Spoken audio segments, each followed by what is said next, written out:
On voulait des équipes avec lesquelles on sente qu'au-delà de l'argent, il y a une affinité particulière.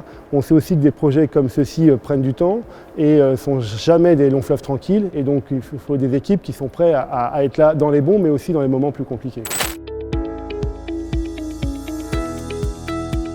Bonjour, je m'appelle Nicolas Euzé. Je suis le cofondateur de Switch Energy. Nous sommes basés à Rennes.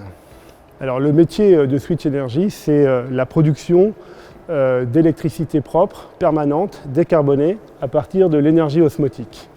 Et l'énergie osmotique, c'est l'énergie de mélange entre l'eau douce et l'eau salée qu'on trouve de façon très massive partout sur la planète, dans les deltas et dans les estuaires. Dans un estuaire comme celui du Rhône, sur lequel on travaille actuellement, on pourra produire assez d'électricité en permanence pour Marseille et son agglomération, 1,5 million de personnes.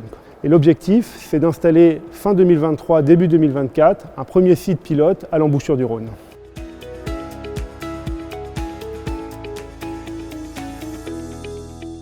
À partir de 2021, on a démarré la phase de passage à l'échelle industrielle et là on a relevé de l'argent auprès de nos investisseurs historiques et d'un nouvel investisseur français qui est dans le domaine Deep Tech Impact.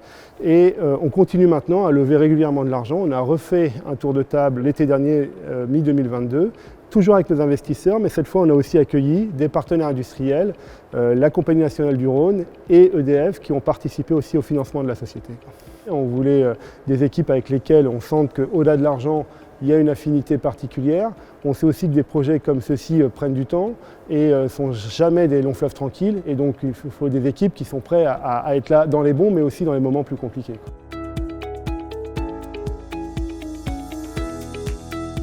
On sait que dans les écosystèmes de fonds d'investissement, il y a forcément des contraintes de temps, des contraintes d'entrée et puis de sortie des investissements. Or, singulièrement quand on fait du développement industriel comme on le fait ici, forcément ça prend du temps. La façon dont on gère ça chez Switch, c'est qu'on a des discussions très directes, très franches, très précises avec nos actionnaires sur ce thème-là, de façon à ce que nous soyons bien au courant de leur agenda, de leurs objectifs, qu'eux comprennent bien les contraintes, le plan de développement de la société et où sont les fenêtres d'opportunité et qu'ensemble on puisse travailler sur ce thème-là. Donc il faut de la franchise et c'est un peu comme tout dans la vie, quoi. Être direct et transparent, ça marche souvent beaucoup mieux, quoi. Je pense que ce qui est important, c'est de trouver les bons équilibres entre les fondateurs et les fonds d'investissement, mais au-delà de ça, puisque là on parle de gouvernance au niveau de conseil de surveillance ou de conseil d'administration, au-delà de ça, je pense qu'il ne faut pas se tromper, ces organes de gouvernance, ils sont là pour servir la société.